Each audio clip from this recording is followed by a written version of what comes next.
राधे राधे दोस्तों। मेरा चरित्र का क्रमशः आगे का भाग। अक्षय तृतीया का प्रभात। प्रातःकाल मीरा पलंग से सोकर उठी तो दासियां चकित रह गईं। उन्होंने दौड़कर माँ वीर कुंवरी जी और पिता रतन सिंह जी को सूचना दी। उन्होंने आकर देखा कि मीरा विवाह के श्रृंगार में सजी है। बाहों में खांचों समेत दांत का चंदरबाई का चूड़ला है। विवाह के समय वर के यहाँ से वधु पहनाने के लिए विशेष सोने के पानी से चित्रकारी किया गया चूड़ा जो कोहनी से ऊपर तक पहना जाता है। गले में तमन्यों, ससुराल से आने वाला गले का मंगल आभूषण, नाक में नथ, सिर पर रखड़ी, हाथों में रची मेहंदी, दाहिनी हथेली में हस्त मिलाप का चिन्ह और साड़ी के पल्लू में पीताम्बर का गठबंधन। चोटी में गूंथे फूल, कक्ष में फैली दिव्य सुगंध, मानो मीरा पलंग से नहीं विवाह के मंडप से उठ रही हो। यह क्या मीरा, बारात तो आज आएगी ना? रतन सिंह रड़ावत जी ने हड़बड़ा कर पूछा। आप सबको मुझे ब्याहने की बहुत रीझ थी ना? आज पिछली रात मेरा विवाह हो गया। मीरा ने सिर नीचे किए पाँव के अंगूठे से धरा पर रेख खींचते हुए कहा। प्रभु ने कृपा कर मुझे अपना लिया बाबा हुकुम। मेरा हाथ थाम कर उन्होंने मुझे भवसागर से पार कर दिया। कहते कहते उसकी आंखों से हर्ष के आंसू निकल पड़े। ये गहने तो अमूल्य हैं मीरा, कहाँ से आए? माँ ने घबरा कर पूछा। पढ़ ले, वर पक्ष से आने वाली सामग्री या वरी में आई है भाभो।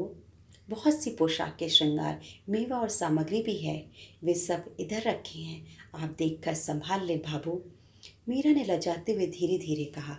पोशाकें, आभूषण देख सबकी आंखें फैल गई। जरी के वस्त्रों पर हीरे जवाहरात का जो काम किया गया था वह अंधेरे में भी चमचमा रहा था। वीरमदेव जी ने भी सुना तो वह भाइयों के साथ आए। उन्होंने सब कुछ देखा, समझा और आश्चर्यचकित हुए। वीरमदेव जी ने मीरा के अलौकिक प्रेम और उसके अटूट विश्वास को समझकर मन ही मन विचार करने लगे। क्यों विवाह करके हम अपनी सुकुमार बेटी को दुख दे रहे हैं? किंतु अब तो घड़ियां घट रही हैं, कुछ भी बस में नहीं रहा। अब तो वे निश्वास छोड़ बाहर चले गए। मीरा शाम कुंज में जाकर नित्य की ठाकुर सेवा में लग गई। माँ ने लाड़ लड़ाते हुए समझाया। बेटी, आज तो तेरा विवाह है, चलकर सखियों, काकियों, भौजाइयों के बीच बैठ, खाओ खेलो। आज यह भजन पूजन रहने दे। भाभो, मैं अपने को अच्छे लगने वाला ही काम तो कर रही हूँ। सबको एक ही खेल नहीं अच्छे लगते। आज यह पड़ला और मेरी हथेली का चिन्ह देखकर भी आपको विश्वास नहीं हुआ तो सुनिए। माई, महान ने सुपना में परनाया गोपाल, राती पीली चूनर ओढ़ी, मेहंदी हाथ रसाल, काई करा और संग भावर, महाने जग जंजाल। मीरा प्रभु गिरधर लाल सु, करी सगाई हाल, पन्या परिणय अर्थात विवाह। तूने तो मुझे कह दिया जग जंजाल है, पर बेटा तुझे पता है कि तेरी तनिक सी ना कितना अनर्थ कर देंगी। मीड़ता में तलवारें म्यानों से बाहर निकल आएंगी। माँ ने चिंतित हो कहा। आप चिंता न करें माँ, जब भी कोई रीति करनी हो मुझे बुला लीजिएगा, मैं आ जाऊंगी। वाह मेरी लाडली, तूने तो मेरा सब दुखी हर लिया, कहती हुई प्रसन्न मन से माँ झाली जी चली गई। गोधूली के समय बारात आई। द्वार पूजन, तोरण बंधन हुआ।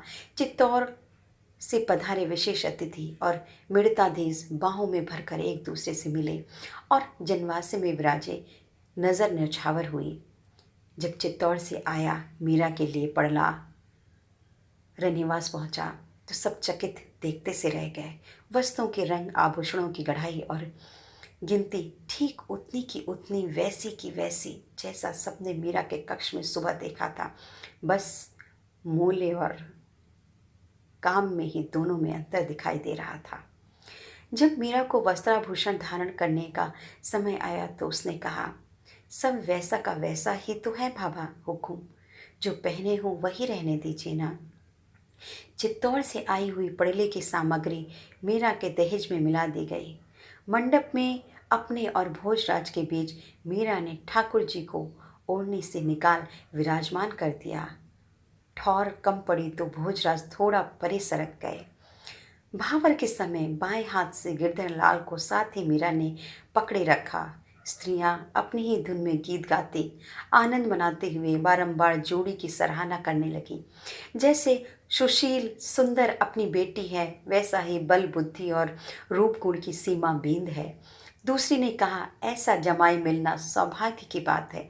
बड़े घर का बेटा होते हुए भी शील और संतोष तो देखो। हीरे मोतियों से जड़ा मोर, जरी का केसरिया साफा, बड़े बड़े माणिक से मंडित मोतियों के कुंडल, बाईं ओर लटकती स्वर्णिम झालर की लड़ी और अंजन युक्त विशाल नेत्र। जब वे किसी कारण से तनिक सिर को इधर उधर घुमाते या बात करते तो सहस्त्रों दीपों के प्रकाश में उनके अलंकार अपना वैभव प्रकाश करने लगते। चित्तौड़ से आई प्रौढ़ दासियां पर वधू पर राय नौन उतारते हुए अपने राजकुमार के गुणों का बखान करने लगी। बल बुद्धि तो इनका आभूषण ही है, पर जब न्याय के आसन पर बैठते हैं तो बड़े बड़े लोग आश्चर्यचकित रह जाते हैं। और जब भोजराज ने बायां हाथ उठा करके पीछे खड़ी जीजी को बोलने से रोक दिया। विवाह संपन्न हुआ तो सबको प्रणाम के पश्चात दोनों को एक कक्ष में पधराया गया। द्वार के पास निश्चिंत मन से खड़ी मीरा को देखकर भोजराज धीमे पदों से उनके सम्मुख आ खड़े हुए। मुझे अपना वचन याद है, आप चिंता न करें। जगत और जीवन में मुझे सदा आप अपनी ढाल पाएंगे। राधे राधे। अगला भाग अगले इतवार।